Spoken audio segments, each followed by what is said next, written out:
We are here in the big room, Maida Vale Studio 3, with Underworld. Welcome, gentlemen. How are you? Good are you all right up afternoon, there? Well, I'm just about, yeah. This stool is, I mean, it is a little bit kind of wobbly thing, yeah. up here. Yeah, don't injure yourself. Riding that before you leave the place.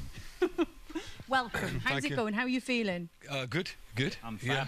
Good. Well, thanks very much for coming here and being part of Six Music Live. We are so excited to have you here today. It's great to be back here, actually. It's beautiful. Have you got many memories of the studios? Yeah, not thousands, you know, not like you have, but, you know, quite a few, some priceless ones, and some with John that Peel were fantastic.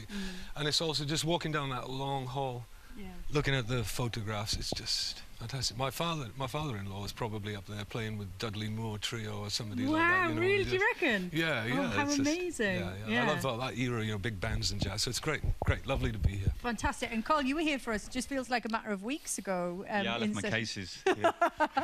I'm resident now. You and Brian Eno, exactly. Well, resident idiot. Thank you very much for the gig today. I've seen the set list. Obviously, we don't want to give too much away, but oh my goodness, I did let out a gasp of joy when I saw it. Was it difficult to decide what to play for us today? Because obviously, you know, we're kind of live on the radio. We've got some time constraints. Lie or tell the truth? Tell the truth. Tell the truth. Steve Hall from JBO went, "You want to do this, guys?" so we went, "Yeah, okay, you're all right, yeah." So we were told. You took a bit of guidance. We obeyed. Oh. Excellent. There we go, in the back there. That's showbiz, you see. It is. Yeah, it's 98% obedience in my experience. It's enough to think about putting one foot in front of the other these days. I think it's all down to who you obey, actually. That's the thing. You know. So it's quite a big week for you guys. I mean, it is, you know, the 20th anniversary of Dubnobasswithmyheadman. Does it feel like 20 years since that came out? No, it does. It's kind of disappears, isn't it? As I say, it is one foot in front of the other, and before you know it, it's later that same day.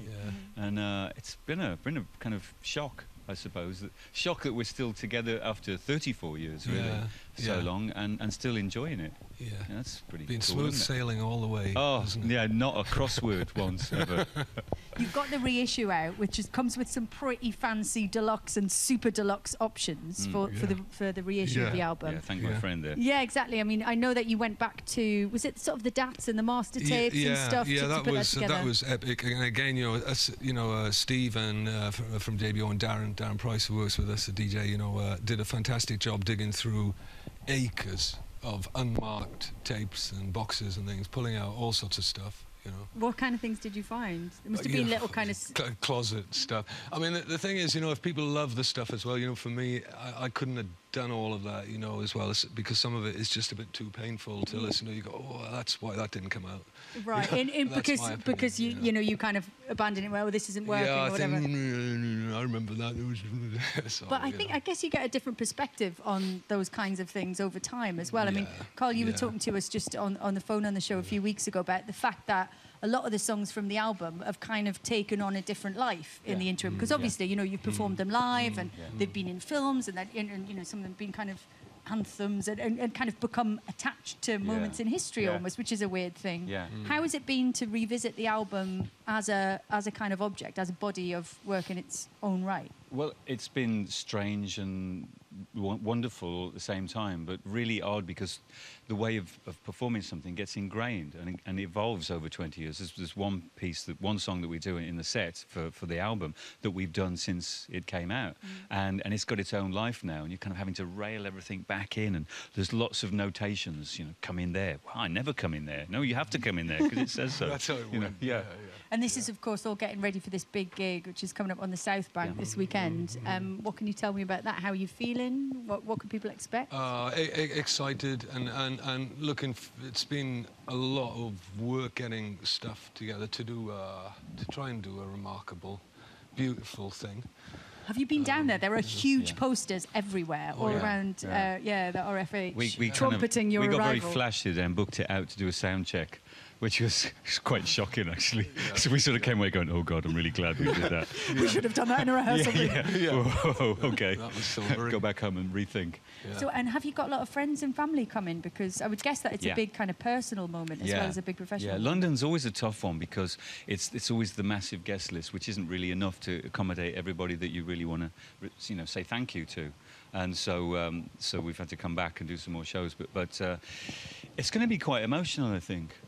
You know, there are a lot of shows that we've done, and you go, oh, it's great to be here, it's great to play those things, and certain tracks that we do which will evoke memories and you know, take you back to something that was happening at the time. But there's going to be a lot of people in the audience that were there with us in the beginning, and we had a huge amount of support in those days, and they're going to be there, and you know, feel that.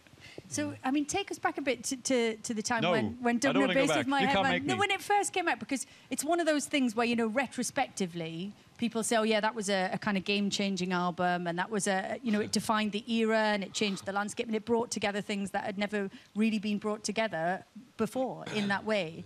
At the time, did it feel like you had something that might change things on your hands, or was it not like that? How was it for you? I mean, I was proud of, you know, what we're doing, and loved the material. And for Carl and I had already been together, you know, for 13, 14 years. Exactly. It was a lovely feeling to be proud of something, because I hadn't been for like a decade. I'd been kind of, we're rubbish. So that was wonderful, but no, I mean, we didn't know what people were going to make of it. Everything was, but it was part of the joy, was each time something came out was, oh, people like it. Oh, more people like it, and even more people like it, and so you know, it was wonderful. You know, biggest shock of all for me was the weird experience of hearing Born Slippy on Radio 1 at 9 o'clock in the morning. It felt wrong, you know. It was like, I couldn't eat my cornflakes with that. It was just what's this now? Hang on a second, this isn't what it's about. How long did it take you to get your head around all of that? I still can't get my head around it.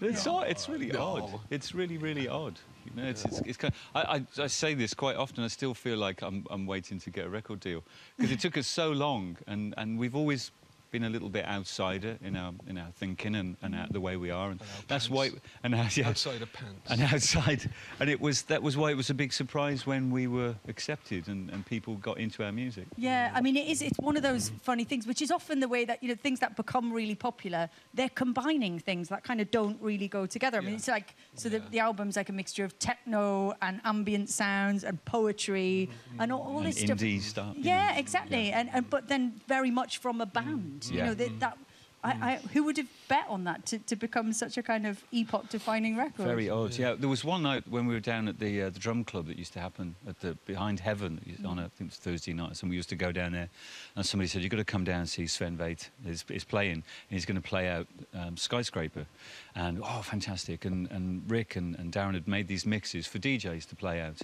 We're like, great, he's going to play one of those, and he played the flip side, which was the album version. And a real shock when everybody danced, and there was vocals and guitars, and it was this great long album epic, and it felt then like something had shifted very fast, and kind of something in the zeitgeist had altered. Well, it's actually really nice to be 20 years down the line from it, so you can sort of look back and reappraise it a bit in some ways. Yeah. Well, we're delighted to have you with us today. Underworld, thank you so much. I know you're going to be playing live after 12, so I'm going to let you crack on with getting ready. But for now, guys, thank you.